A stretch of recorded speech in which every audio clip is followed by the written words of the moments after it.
I went to one of the gift shops in Navarre, and they actually had this sign, right, like a miniature version of it, of Florida's best kept secret. And I remember when I moved here, so now I'm starting to have the same type of experience of there were things that were here when I moved here that are now gone, right? There were things that I enjoyed that have since been lost. And that sign, I think they put it in the back end of the park, but it used to be the motto and the main sign of Navarre, right there at 98 and the bridge, right? And as a community, we should have this back. Yeah. This sign with that phrase should be Florida's best kept secret, and that's what it should be. But it should have meaning, right? Because it's more than a sign. There was something about that motto and that sign that meant something to people. Because that's how I felt. So I want to tell you just a little bit about my story.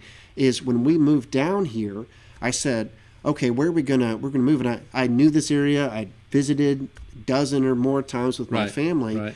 My wife didn't know it as well. It was one of her second or third times down here. And I said, well, we could live in Crestview. We could live in Milton.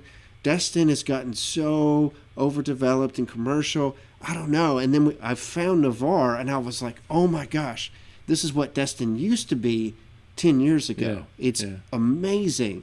And I was so in love with it because I had found the secret. I hadn't seen any ad or advertising or anything like that. I feel like I had discovered something. I had that same experience that you described with your family of this is beautiful and gorgeous. And that sign was part of it. So it was like my wife was discovering it for the first time, but then even me as someone who had come down here, I was discovering it for the first time. Right? I was like, it's a secret because, and I explained it to my wife, I was like, oh, I know what they're saying.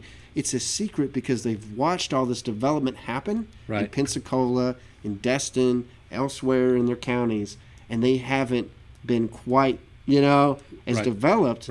And so there's still some of that like early history, some of that natural beauty that's involved. And that's what it meant to me. Well, and what about you? It's the same thing with me. I mean, all we're trying to do is preserve what we've had. Yes. And we can get that back. Well, that's what we're going to talk about tonight, is because there's a fatalism, and I'll show you some comments from folks that I've seen where they think that not only can the sign not be put back there, that's a pretty easy thing. That could happen. A county commissioner could probably do that. But can we actually rediscover that magic, right, that so many of us felt? And I think it still exists from time to time. I see it. I see it at the Turtle Center. I see it with the Pirate Plunge. I see some of that magic. But what I don't see is this effort with a dedicated purpose to say, hey, let's preserve that piece and let's replenish it, right? So let's get into that, because this is what I want to kind of explain, is that word secret is so important, right, for the reasons we just talked about. But like any good secret, you have to work to protect it. You got to protect it. Yeah, and I want folks to think about that, is if you've got a really good secret, something that's positive, that's powerful, that's beautiful, what are you going to do with that, right? You're going to hold on to it and protect it. You're not going to blurt it out, because then it's not a secret. Yeah, somebody else may be doing the same thing that you're doing. I lived this. I was sitting there thinking, how can I relate this, in a way that is simple and easy to understand for me and for anyone else? Where's this feeling at? And this is a picture of my wife, Catherine. It was her birthday on the 2nd, right? And so what I had decided to do with the kids was, let's have a surprise party for her, right, at work, because she had to go into work. It was the day after New Year's, so everybody's kind of back in the office. She's like, we'll celebrate, on the weekend. Don't worry about it. And I was like, she's done so much. She held the house together while I was deployed. The family's like, I got to do something nice for her birthday. So I let the kids in on the secret, and then I talked to her work staff, and I said, hey, let's plan a surprise party for her in the middle of her work day, right? And so we got it all decked out.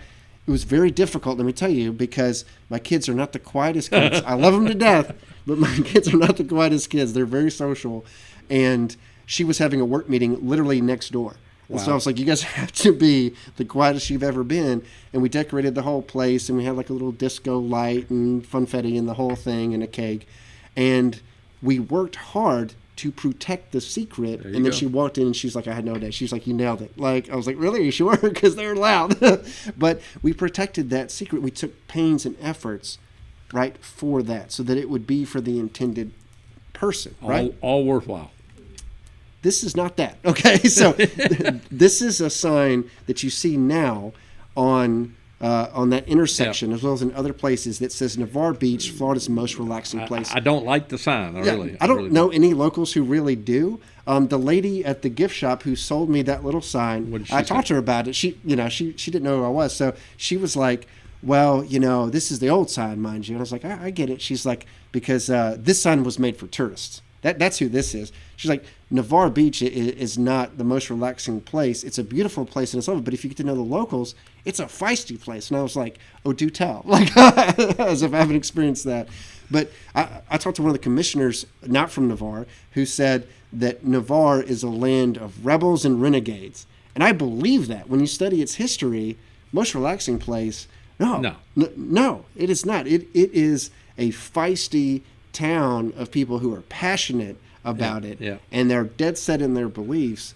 This doesn't describe us, but it's a good marketing campaign, right? In the early days, and I'm talking about the 60s and the early 70s, when some of those people I mentioned earlier that are no longer here, they did what they wanted to do. Right. I mean, they had the county to help them with police protection. You might have seen one police car every 3 or 4 days. That's about it. Yeah. But if they wanted to have, and it was a dry county, if they wanted to have a drink at the restaurant of Redbeards, they did what they wanted. They did what they wanted, and they called themselves the Navarre Mafia. Okay, rebels, rebel. And that, I'm talking about Charlie Pullman, my dad. Talking about Bill Pullum, his father, E.H. Pullum, Bob Sly, Captain Bob Sly. All these guys, they just did what they wanted to do. You could trace it all back to Guy Wyman, the original founder of the place, right? Yeah. It's been that way. So this doesn't describe us, but it's great for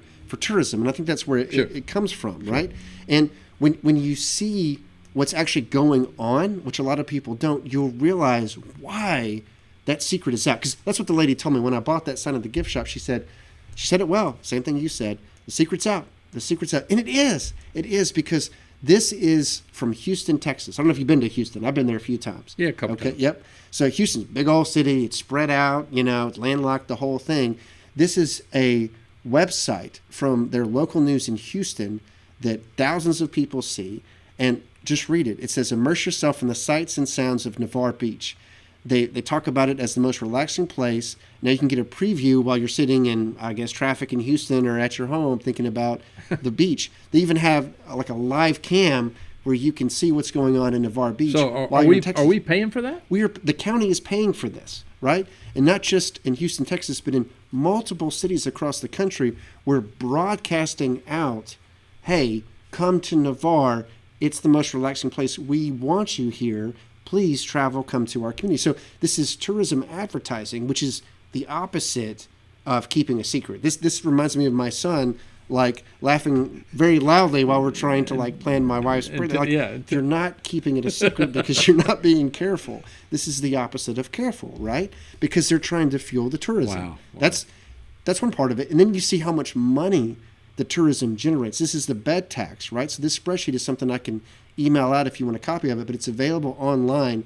These are the numbers in this spreadsheet of how much. $6.3 million. So you had COVID in 2020, right? Yeah. So tourism was down a little bit, not too bad. Florida was still free, thank God. But 3.5 million, right? And then it jumps back up to 5.9 million in 2021. And then 2022, 6.3 million. And then I looked at last year, so they're still getting the numbers together. I but it's going to be higher. It'll be over 7 million. It's going to be close to 7, I think, yeah. So this is clearly a multi-million-dollar industry that's a huge revenue generator. And the more you advertise, the more you're going to get. Right. So there is a machine going that says, forget about best kept secret. Let's broadcast this. Let's open the borders. And I actually looked at some of their other documents of how they do this. So they have dedicated marketing campaigns. This is what the people want to hear that will get them to travel, right? And then guess what? It's going to cities all over the region, right? Atlanta, Georgia, Jacksonville, even other places in Florida, Houston, Texas, I mentioned Birmingham, New Orleans, right? So they're doing this regional, if not national campaign to be able to attract folks to come to Navarre. And some of that is good. I get it. You want tourism. I started as a tourist, not someone who saw these ads, but you want some level of tourism. But this is a big enterprise because this is just the bed tax. Think about the commercial dollars that are coming from this. Think about all the other industries that pop up around Right. this piece of it. So not just hotels, but the whole thing, right? So this is a massive generator that the county has control of, and that they generate and continue pumping the dollars to get return on investment. They've always said, the people up in Milton have always said that Navarre is nothing but a cash cow to the county. Yeah. And I understand it. I've understood it for quite some time. But when you really see the numbers, it's mind blowing. It really is. And it's not just haphazard. It's not just circumstances, right? That's what some people think is this is just the way life goes, right? This is just how it happens. It was inevitable. No, because we were to whatever degree that's true, we are pumping millions of dollars into these advertising campaigns and everything that we're doing to make this an industry. We are actively promoting our community to try to get more people to come. That is not the same thing as the natural flow of events. No. So there's a reason the secret's out. And it's not because, hey, that's just how life happens. No, there was actual dedicated effort to get the people here. And there's a reason they pump money into it because, again, it works. So so you do have some level of, hey, people are going to grow and everything. People are going to talk like me. They're going to find it. It's fine, right? But you've also got now a concentrated effort to get the secret out. Right.